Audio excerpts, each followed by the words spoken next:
अस्सलाम वालेकुम एवरीवन। उम्मीद है आप सब लोग खैरियत से होंगे। न्यू वीडियो के साथ हाजिर हैं और आज की इस वीडियो में एक ऐसा टॉपिक मैं डिस्कस करने लगा हूँ। बहुत से लोग मुझसे जनरली ये क्वेश्चन पूछते रहते हैं और मैं उनको बता बता के तो चले थक गया हूँ। मैंने कहा चले इस बारे में एक वीडियो भी बना दूँ। वीडियो इंशाल्लाह उम्मीद है आप लोगों को अच्छी लगेगी। वीडियो अच्छी लगती है तो इस वीडियो को लाइक ज़रूर कीजिएगा और अगर आप हमारे चैनल पे न्यू हैं तो इसको सब्सक्राइब लाजमी कर दीजिएगा। इसके साथ साथ हमारा टेलीग्राम चैनल भी ज्वाइन कर लें जहां पे हम आपको मार्केट की अपडेट्स वगैरह देते हैं। अच्छा, आज टॉपिक तो आपने ऑलरेडी देख लिया है, थंबनेल भी आप लोगों ने देख लिया है।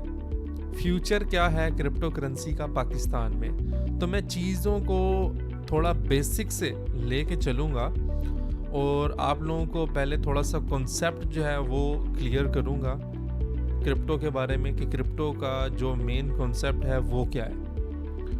सो बेसिकली आपने हिस्ट्री में देखा होगा, एक सुना होगा, देखा तो नहीं है, हिस्ट्री में आपने जो है वो चीज़ सुनी होगी बार्टर सिस्टम के बारे में। चीज़ों को हम एक्सचेंज करते थे चीज़ों के साथ। पुराने टाइम में ऐसा हुआ करता था कि आपके पास अगर गंदम है और आपको चावल की ज़रूरत है तो जिस बंदे के पास चावल होते थे आप उसको गंदम दे देते थे और उससे चावल ले लेते थे। इसी तरह अगर किसी को मटन की गोश्त की ज़रूरत है, वो क्या करते थे, बकरी बकरा जो भी चीज़ होती थी वो अपने एनिमल जो है वो देकर और उनसे गंदम ले लेते थे। जौ का आटा जो है उसके साथ एक्सचेंज हो जाता था। तो मतलब ये बार्टर सिस्टम होता था, चीज़ों के साथ चीज़ों को एक्सचेंज किया जाता था। फिर उसके बाद करेंसीज़ की अगर मैं बात करूं तो अगर हमने अमेरिका जाना है तो हमें PKR देकर डॉलर्स लेने पड़ते हैं। अगर हमें दुबई जाना है तो हमें PKR दे के दिरहम लेने पड़ते हैं और इसी तरह जब वापस आना हो तो दिरहम वापस करके PKR लेने पड़ते हैं। तो ये भी चीज़ों के एक करेंसी का क्या हुआ, एक्सचेंज हुआ।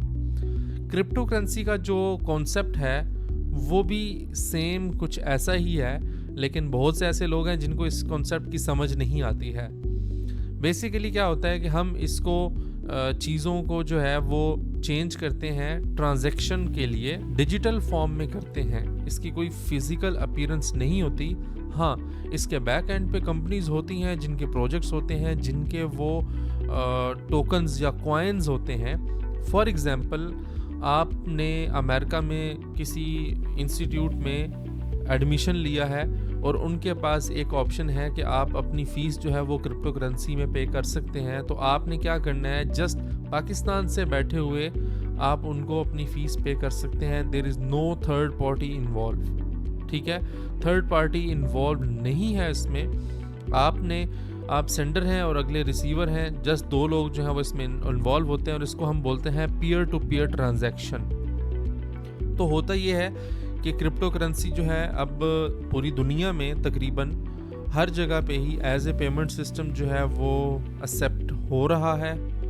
और ये एक जो मज़े की चीज़ है वो ये देती है कि आप दुनिया के किसी भी कोने में हैं, आपने कहीं पे भी ट्रांजैक्शन करनी है आप इजीली कर सकते हैं। आपको उसके लिए उस मुल्क की करेंसी लेने की ज़रूरत नहीं है। आपके पास USDT डॉलर्स हो गए जो क्रिप्टो करेंसी में यूज़ होते हैं, बिटकॉइन, इथेरियम जो भी हैं। आप UK में बैठे हैं और आपने ट्रांजैक्शन करनी है किसी यूरोपियन कंट्री में, ठीक है। फॉर एग्जांपल, आप जर्मनी में पढ़ते हैं और आपने ट्रांजैक्शन लंदन से करनी है तो you can pay from crypto currency. Options available हैं बिल्कुल। आपके पास बिटकॉइन है, आप उसमें जितनी इक्विवेलेंट उसके यूरो में जो भी फ़ीस बनती है उसके इक्विवेलेंट जो है आप क्रिप्टो करेंसी में अपनी पेमेंट कर सकते हैं।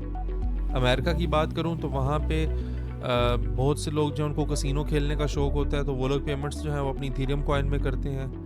अगर मैं डेवलपमेंट सेक्टर की बात करूं तो जितने भी हमारे डेवलपर्स हैं उन्होंने जो ऑनलाइन ट्रांजैक्शन करनी होती है, कहीं पे भी भेजनी होती है ट्रांजैक्शन, वो लोग भी डी एप्स की और कॉन्ट्रैक्ट्स बनाने की जो ट्रांजैक्शन है वो इथेरियम में करते हैं। अगर मैं BTC की बात करूं तो बिटकॉइन जो है आपकी शॉपिंग के लिए भी यूज़ होता है। अमेरिका में किसी ने शर्ट ख़रीदनी हो वो लोग भी क्या करते हैं, बिटकॉइन में पे कर रहे होते हैं। इसके साथ साथ अगर मैं दुबई की बात करूं तो डेरा दुबई आप लोगों को बहुत अच्छी तरीके से पता होगा, एक जगह का नाम है डेरा दुबई। वहाँ पे बिटकॉइन की ATM मशीन्स लगी हुई हैं। आप अपने वॉलेट से विड्रॉ करा सकते हैं वहाँ पे। दुनिया में एडवांसमेंट बहुत ज़्यादा हो रही है। पाकिस्तान में इसके लिए क्या चल रहा है, इस चीज़ पे अभी हम डिस्कस कर लेते हैं। अभी जस्ट आप लोगों को कॉन्सेप्ट दे रहा हूँ कि ये पेमेंट सिस्टम कैसे यूज़ हो रहा है और क्रिप्टो करेंसी का सारा जो कॉन्सेप्ट क्या है। अच्छा, अब मैं पाकिस्तान की बात करूं तो हमारे पास सिर्फ एक ही कॉन्सेप्ट है और वो है ट्रेडिंग करनी है जी, पैसा बनाने हैं क्रिप्टो करेंसी से, एक दिन में अमीर होना है और इसको हम गैम्बलिंग की तरह लेकर चलते हैं। हकीकत ये है कि ये गैम्बलिंग नहीं है, हम इसको गैम्बलिंग की तरह लेकर चलते हैं। स्टॉक मार्केट की बात करूं तो हर बंदा कहता है जी स्टॉक मार्केट जी रेगुलेटेड है, गवर्नमेंट बैक एंड पे है, सब कुछ हो रहा है, रेगुलेशंस बनी हुई हैं, वो सारी चीज़ें सेंट्रलाइज हैं। Crypto currency is decentralised. इसमें आपके ऊपर कोई बॉस नहीं होता, आपने किसी के कोई वो देखना नहीं होता कि उसकी ये टर्म्स एंड कंडीशंस जो है उनको फॉलो करते हुए चलना है। आपको जो सही लगता है आपको वही करना पड़ता है और आप वही करते हैं। पाकिस्तान में इसका क्या फ्यूचर है? हमारे नेबरहुड, अगर मैं इंडिया की बात करूं तो वहाँ पे माशाल्लाह से एक्सचेंजेस को लाइसेंस मिल रहे हैं, वहाँ पे लोग ट्रेडिंग कर रहे हैं, वो लोग टैक्स पे कर रहे हैं, उन लोगों को कोई इशू नहीं हो रहा क्योंकि वो इजीली टैक्स पे कर रहे हैं और उस पर काम वगैरह कर रहे हैं। पाकिस्तान में अगर मैं बात करूं तो पाकिस्तान में हमें कोई ना कोई प्रॉब्लम फेस करनी पड़ रही होती है। क्यों? अवेयरनेस नहीं है, लैक ऑफ नॉलेज है, लोग जो हैं वो क्रिप्टो करेंसी के नाम पे फ्रॉड करते हैं जिसकी वजह से क्रिप्टो की मार्केट बदनाम हो रही है। इसके अलावा अभी रेगुलेशंस पे काम चल रहा है, रेगुलेशंस पे काम होगा तो ये चलेगा। फ्यूचर में ये होगा कि आप पाकिस्तान में भी क्रिप्टो करेंसी को एज ए पेमेंट सिस्टम देखेंगे। आपने डिफरेंट स्टोर्स पे जाएंगे, वहाँ पे आप लोग जो है वो क्रिप्टो करेंसी के साथ पे कर सकेंगे। आपको एटीएम मशीन्स भी नज़र आएंगी पाकिस्तान में। इसके साथ साथ आप लोग जो है वो ऑनलाइन शॉपिंग्स अपनी कर सकते हैं।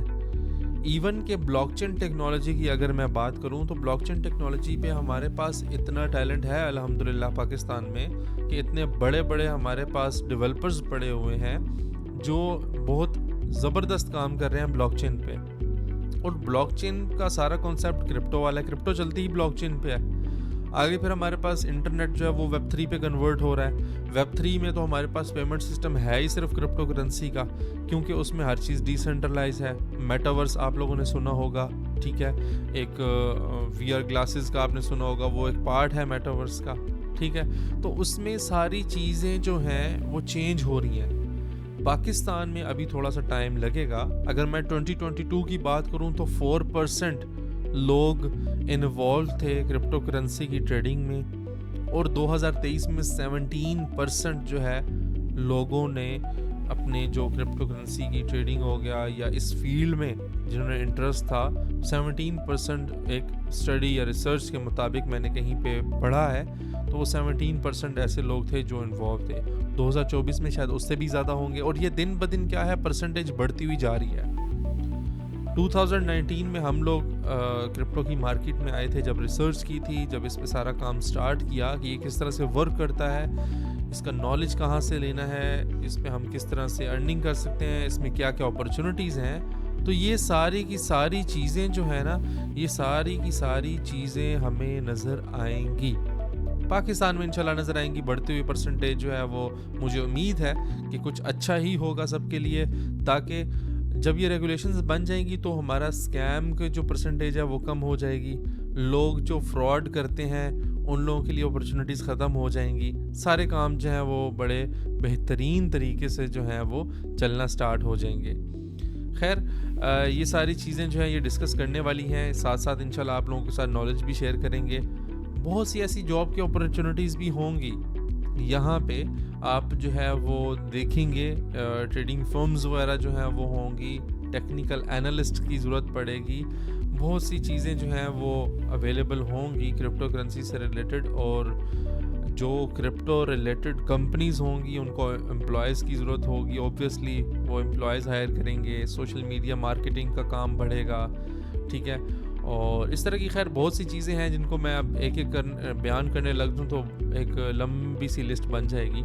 तो वीडियो काफ़ी ज़्यादा लंबी हो रही है और आप लोग मेरी बातों से शायद बोर भी हो रहे होंगे। तो ये बहुत सी अपॉर्च्युनिटीज़ हैं, बहुत सी चीज़ें हैं, तो मैं सिर्फ़ आप लोगों को ये सजेस्ट करूँगा कि आप लोग जो है वो इस पे रिसर्च करना स्टार्ट करें। आप लोग इसको देखें कि क्या काम हो सकता है, क्या काम नहीं हो सकता, और उसके अकॉर्डिंगली ही इंशाल्लाह आप लोग जो है अपने फ्यूचर को देखें, क्योंकि आप जब तक ट्रेंड के साथ नहीं चलेंगे कामयाब नहीं होंगे। हमें ट्रेंड के साथ चलना पड़ता है, और जब तक ट्रेंड चल रहा है तब तक आप लोगों को भी साथ साथ चलना पड़ेगा। उम्मीद करता हूँ ये वीडियो आप लोगों को पसंद आई होगी। अपना बहुत सा ख्याल रखिएगा। अल्लाह हाफिज़।